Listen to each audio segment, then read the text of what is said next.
everything you want, but you can't have. Number one regret, no take backs. The hole in your chest, that's payback. Payback, yeah, you better take that. You could call me selfish and critical, I could take the blame. Just like I could take a match and send it up in flames. Don't say I didn't warn ya, this might hurt, but that's just karma. Better take that. Call it payback. Don't say I didn't warn ya.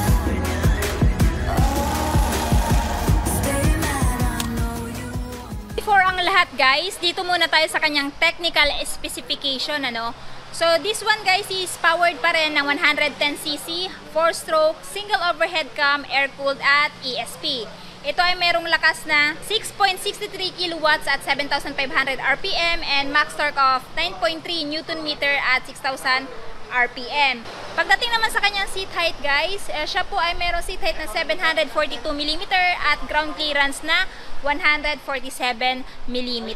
At sa mga nagtatanong, ito po ay merong bigat lamang na 90 kilograms, kaya naman kahit lady rider ay kayang-kaya itong i-maneuver.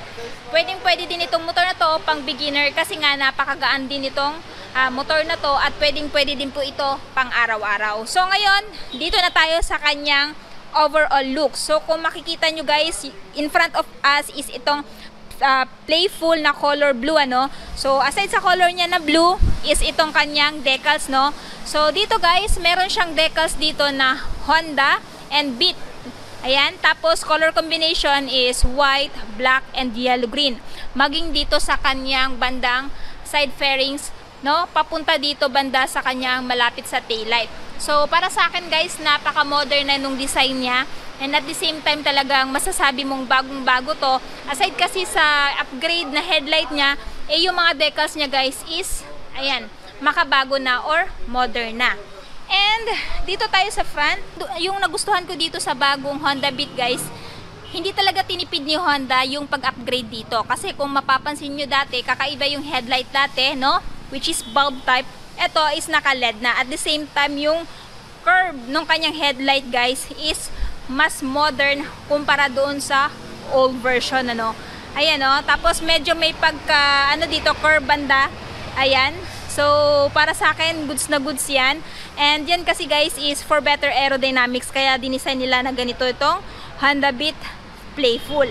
Pagdating dito sa turn signal naman, ayan, bulb type pa rin, pero kahit ganun pa man guys, napakalakas pa rin ang buga nito kahit nasa umaga. Ayan, o, yan. Tapos meron ditong sticker na Beat at Honda. So dito naman sa kanyang paint job guys, napakaganda din ng pagkaka-paint. And pansin ko din guys, pagdating dito meron siya mga sharp na angle dito, nakakadagdag sa forma ng motor na to. Para siyang mini Honda Click, no, sa personal. Ayan. And dito, ayan, may mga angulo din pala sa kanyang headlight guys, no? Kasi dati simple lang yung headlight ni Honda Click, naka-bulb type. And pagdating naman dito sa front fender, ayan guys, medyo masculine, no? May mga kanto-kanto na ganyan. Para sa akin, goods na goods yan, na bagay sa itsura niya. And then, ito guys is naka-combi brake na din.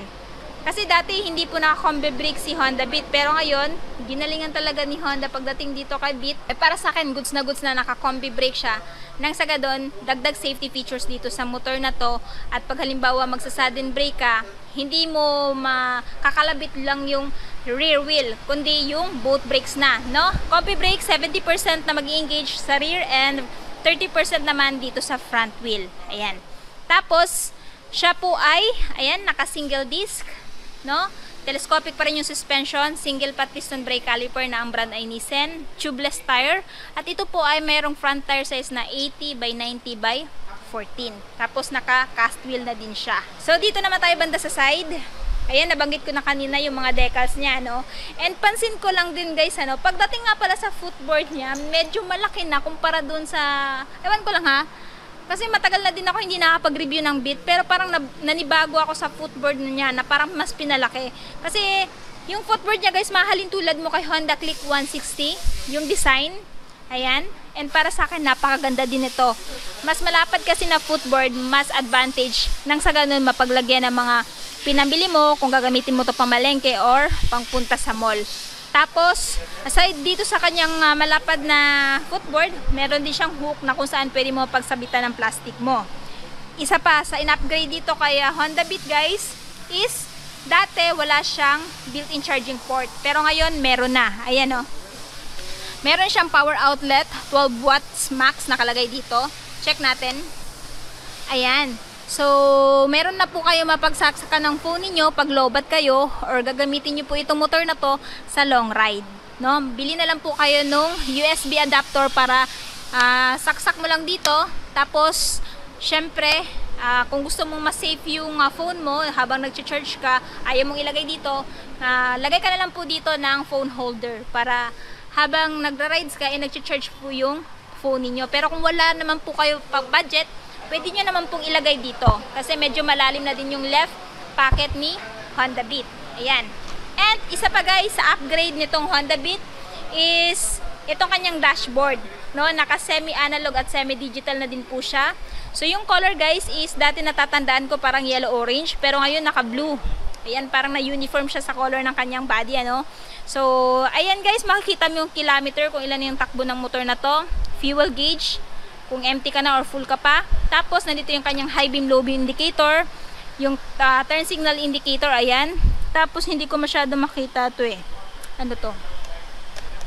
Ayan. Echo indicator, ayan. So, hindi ko pa masyado makita anong indicator meron dito. Ayan guys. Tapos, dito naman, sa kanyang grip, same pa rin, kagaya ng dati. Naka-mat bar end na siya dito guys. And then, dito naka-mat bar end din. Electric start, yan. At syempre, hindi tinanggal yung kickstart. So, gamit na gamit yan guys pag naubusan ka ng baterya, ayaw na mag-function ng inyong electric start, gamitan mo ng kickstart. Next, andito yung high beam, low beam, button, horn, at saka yung turn signal switch. Ayan. Next, sa kanyang side mirror naman, maganda yung side mirror guys. I think parang binago din ano. Ayan yung design, may pagkadahon type and makakaasa kang kitang-kita mo yung nasa likod mo or sa gilid mo. In that way, mas ma-aware ka kung halimbawa mag-overtake ka or kung halimbawa may mag-overtake sa'yo. Park, brake, lock. Sa incline na lugar, hindi na po na madaos-dos ng motor na to kasi pwede mo na siyang goods. Tapos, yung kanyang levers guys is silver. Pagdating naman sa seat, same pa rin naman. Ganun pa rin naman. Wala naman pinagbago. Pero yung nagustuhan ko sa kanya guys is yung kanyang under seat. Kung before 11 liters, ngayon dinagdagan na ng 1 liter ni Honda itong kanyang under seat. Mas pinalaki niya pa. So para sa akin, goods na goods yan.